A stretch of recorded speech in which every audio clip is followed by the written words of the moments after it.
Hello viewers, இன்னைக்கு நம்ம செரி பழம் சாப்பிட்டா என்னெல்லாம் நன்மைகள் கிடைக்கும் அப்படிங்கிறத இந்த வீடியோவில் நம்ம பார்க்க போகிறோம். வாங்க இன்னைக்கு வீடியோக்குள்ளே போகலாம்.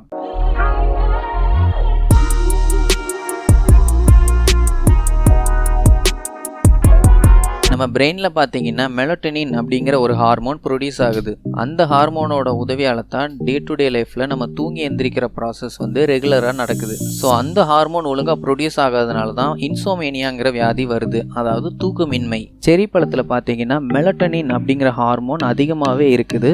ஸோ அதை சாப்பிட்றதுனால இன்சோமேனியா மாதிரி வியாதிகள் வர்றது கம்ப்ளீட்டாக தடுக்கப்படுது. அது மட்டும் இல்லாமல் நல்ல தூக்கமும் கிடைக்குது. செரி பழத்தில் பார்த்தீங்கன்னா விட்டமின்ஸ் ரொம்ப அதிகமாகவே இருக்குது. ஸோ அது நம்ம உடம்புல இருக்க மெட்டபாலிசத்தை ஸ்ட்ராங் பண்ணுறது மட்டும் இல்லாமல் உடம்புல வேறு ஏதாவது நச்சுத்தன்மை இருந்தால் கூட அதை வெளியேற்றுறதுக்கு ரொம்ப உதவியாக இருக்குது. செரி பழத்தில் பார்த்தீங்கன்னா பொட்டாசியம் அதிகமாகவே இருக்குது. ஸோ அதை சாப்பிடும்போது அதில் இருக்க பொட்டாசியம் நம்ம உடம்புல அதிகமாக சோடியம் இருந்தால் அந்த அதிகமாக இருக்க சோடியமை நீக்கிட்டு பொட்டாசியமோட லெவலையும் சோடியமோட லெவலையும் பேலன்ஸ் பண்ணுறதுக்கு ஹெல்ப்ஃபுல்லாக இருக்குது. ஸோ அப்படி பேலன்ஸ் பண்ணுறதுனால நம்ம உடம்புல இருக்க பிளட் சுகர் லெவலையும் அதை மெயின்டைன் பண்ணுறதுக்கு ரொம்ப ஹெல்ப்ஃபுல்லாக இருக்குது. ஸோ செரி பழம் சாப்பிட்றதுனால ரத்த அழுத்தம் வராமல் கம்ப்ளீட்டாகவே தடுக்க முடியும். அண்ட் செரி பழத்தில் ஆன்டி ஆக்சிடென்ட்ஸ் அதிகமாக இருக்கிறதுனால நம்ம உடம்புல இருக்க தேவையில்லாத கொலஸ்ட்ராலை குறைக்கிறது மட்டும் இல்லாமல் பிளட் ப்ரெஷரையும் மெயின்டைன் பண்ணுது. ஸோ அதனாலே நம்ம ஹார்ட்டில் ஸ்ட்ரோக் இல்லை டிசீஸ் ஏதாவது வர மாதிரி இருந்தாலும் அதை கம்ப்ளீட்டாக தடுக்கப்படுது. செரி பழத்தில் பார்த்தீங்கன்னா vitamin B and vitamin C அதிகமாக இருக்கிறதுனால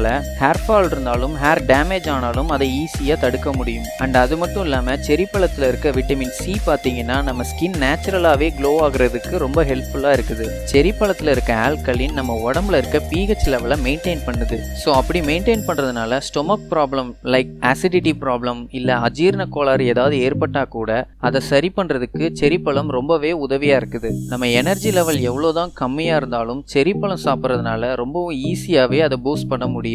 ஸோ அதனாலேயே நம்ம உடம்புல பிளட் செல்ஸ் எல்லாம் உருவாகிறதுக்கு ரொம்ப உதவியாக இருக்குது இந்த செரி பழம். செரி பழத்தில் இருக்க ஆன்டி ஆக்சிடென்ட்ஸ் பார்த்தீங்கன்னா உடம்புல டயபெட்டிஸ் ப்ராப்ளம் வராமல் தடுக்கிறதுக்கும் உதவியாக இருக்குது. ஸோ வயசானதுக்கப்புறம் எல்லாருமே பயப்படுற ஒரே விஷயம் கீழ்வாதம். ஸோ செரி பழம் சாப்பிட்றதுனால அதை ஈஸியாகவே கண்ட்ரோல் பண்ண முடியும். செரி பழத்தில் பார்த்தீங்கன்னா ஆன்டி ஆக்சிடென்ட் விட்டமின் சி அதிகமாக இருக்கிறதுனால இம்யூன் சிஸ்டம் நல்லா ஹெல்த்தியாக இருக்கிறதுக்கு சப்போர்ட்டிவாக இருக்குது. அண்ட் அது மட்டும் இல்லாமல் செரி பழம் சாப்பிட்றதுனால மெமரி லாஸ் இல்லை அல்சைமர் நோய் வர்றதுலேருந்து ப்ரிவென்ட் பண்ணுது. அண்ட் செரி பழத்தில் இருக்க டயட்ரி ஃபைபர் பார்த்தீங்கன்னா குடல் புற்றுநோய் வர்றதை குறைக்குது. அப்புறம் நீங்கள் தூங்க போகிறதுக்கு முன்னாடி செரி பழம் சாப்பிட்டுட்டு போய் தூங்குனீங்கன்னா உங்களுக்கு ரொம்ப நல்லாவே தூக்கம் வரும்.